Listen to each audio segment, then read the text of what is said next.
एक बड़ी पुरानी कहावत है, कहते हैं अरहर की टट्टी और गुजराती ताला। यानी कि घर में रखने के वो ढंग से फर्नीचर भी नहीं है और 10,000 रुपए पर किराए का मकान ले लिया है। पाकिस्तान के साथ कुछ वैसा ही हो गया है। हाल ही में टीटीपी की सफाई के लिए पाकिस्तान आर्मी ने एक बड़ा मुहिम चलाया और जो मीडिया रिपोर्ट्स आई उसने कहा कि 33 टीटीपी के आतंकी ऊपर चले गए। क्या मामला थम गया? बिल्कुल नहीं। ताजा हालात में तो ऐसे ही दिख रहे हैं। ग्वादर से चीनियों को अल्टीमेटम जारी किया गया है और चीन अपने नागरिकों को वहां से जल्दी जल्दी निकाल रहा है। पाकिस्तान में सबसे बड़ा कांड। जानेंगे क्या कुछ चल रहा है जियोपॉलिटिक्स में। आइए जानते हैं इन खबरों को विस्तार से। ये जो तस्वीर देख रहे हैं ना, ये तस्वीर कहाँ की है तो आपको बता दें, ये तस्वीर है ग्वादर की। और ग्वादर में हो क्या रहा है? ग्वादर में हो ये रहा है कि ये जो चीनी नागरिक हैं, इन चीनी नागरिकों की सुरक्षा के लिए ये पाकिस्तानी जवान साथ में खड़े हैं। जैसा कि इस तस्वीर में दिख रहा है, 4 अगर चीनी हैं तो करीब 6, 7, 8 पाकिस्तानी सेना के जवान हैं जो इसको सुरक्षा दे रहे हैं। ग्वादर इलाके में इस वक्त चीनी नागरिकों की संख्या 500 से भी कम है, लेकिन अब ये यहाँ से ताबड़तोड़ भाग रहे हैं क्योंकि इन्हें मिल गया है अल्टीमेटम। जो एक समय मलाई खाने की आदत लगी थी चाइना को, वो अब उल्टा पड़ना शुरू हो चुका है। वैसे तो पाकिस्तान में शुरुआत हो गई जब पाकिस्तान के एक काउंटर टेररिज्म सेंटर को ही कब्जे में ले लिया आतंकियों ने। खैबर पख्तूनख्वा इस वक्त वो इलाका बन गया है जिस इलाके को संभाल नहीं पा रही है पाकिस्तानी सेना या पाकिस्तानी सरकार। कह तो रहे हैं ये कि हमने 33 आतंकियों को 3 दिन में मारकर गिरा दिया और अपने सेंटर को छुड़वा लिया है, लेकिन कथित तौर पर आम जनता ये कहती है कि अभी भी फायरिंग की आवाजें आ रही है। मतलब कि हो सकता है ये मामला अभी और भी अटका पड़ा है। ऊपर से इसके परिणाम देखने को मिलने लगे हैं। पाकिस्तान का वजीरिस्तान में 50 आतंकियों ने पुलिस थाने पर धावा बोल दिया, हथियार लूट लिए और हथियार लूटकर ये फरार हो गए हैं। वैसे जो ये आतंकी थे अपने साथ रॉकेट लॉन्चर और बड़े बड़े हथियारों से लैस थे। सबसे पहले इन्होंने पुलिस स्टेशन के सामने के गेट को उड़ाया और उसके बाद ये अंदर घुसे।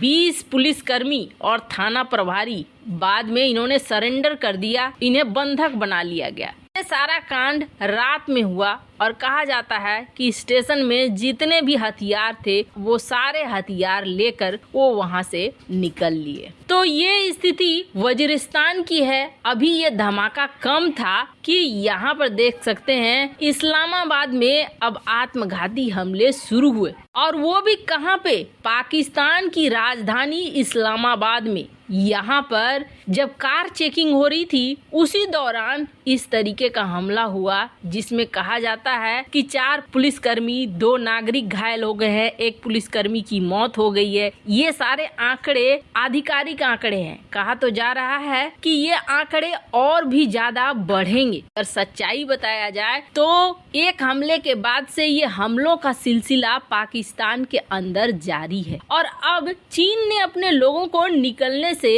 इसलिए कह दिया है कि आप जल्दी से जल्दी निकल जाओ, क्योंकि चीन की पूरी प्लानिंग यहाँ पर फेल होती हुई दिख रही है। ये जो सिंध का इलाका है, चीन ने अब पाकिस्तान को ये कहा है कि सिंध में हमारे कर्मचारी सुरक्षित नहीं है, इन्हें बचाने का उपाय करो। वो ये रहा है कि यहाँ BRI परियोजना के तहत बहुत लंबा चौड़ा प्लानिंग तो कर लिया और चीन ने अपने नागरिकों को भी पाकिस्तान में घुसाना शुरू कर दिया। कहा जाता है कि पाकिस्तान की प्लानिंग कुछ और थी। पाकिस्तान की प्लानिंग ये थी कि जैसे चीन की प्लानिंग कुछ और थी। चीन की प्लानिंग ये थी कि जैसे उसने सीमा पर तिब्बत पर जब कब्जा किया तो उसने एक बहुत अच्छा ट्रिक अपनाया। तिब्बत के जो आम लोग थे उनको वहां से हटाकर चाइना के अलग अलग जगहों में उन्हें रहने के लिए जगह दे दिया। अब जो खाली जगह हुआ तिब्बत का, वहाँ पर चीन ने अपने दूसरे समुदाय के लोगों को लाकर वहाँ बसाना शुरू कर दिया। मतलब एक जगह न तो ये इकट्ठा रहेंगे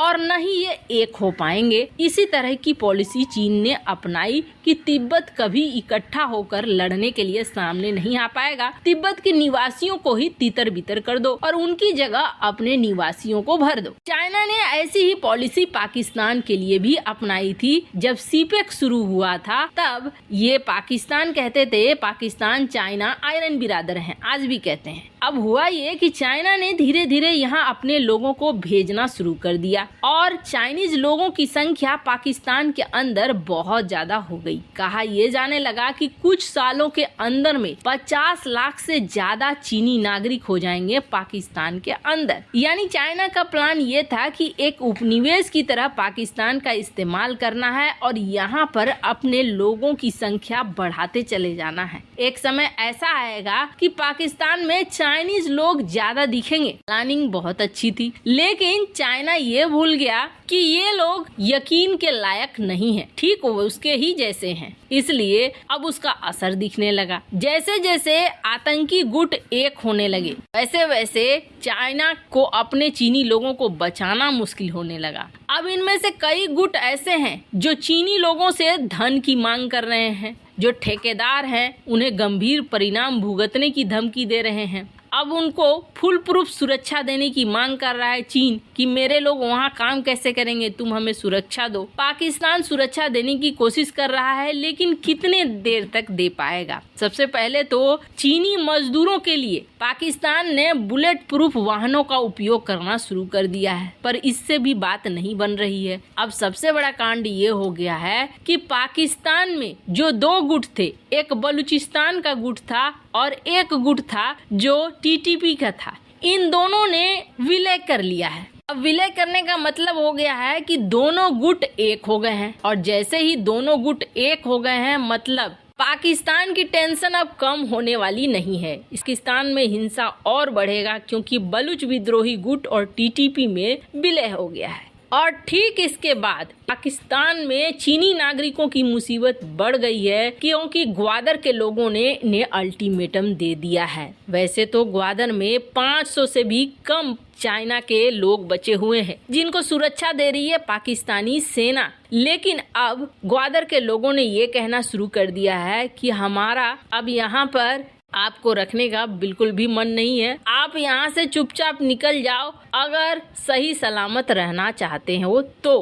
ग्वादर परियोजना का विरोध हर समय होता रहा है और अब वहाँ के नेता सामने आ गए हैं और वो कह रहे हैं कि यहाँ से जल्द आप लोग हट जाएं। हम अब आपको न तो यहाँ एक्सप्रेस वे बनाने देंगे, न हवाई अड्डे बनाने देंगे, न बंदरगाह बनाने देंगे। खैर, अब ये दिख रहा है कि पाकिस्तान के दुर्दिन शुरू हो चुके हैं। वैसे इन सब मामले में आपकी क्या राय है, कमेंट कर जरूर बताएं। जल्द मिलते हैं अगली वीडियो में नई खबर के साथ।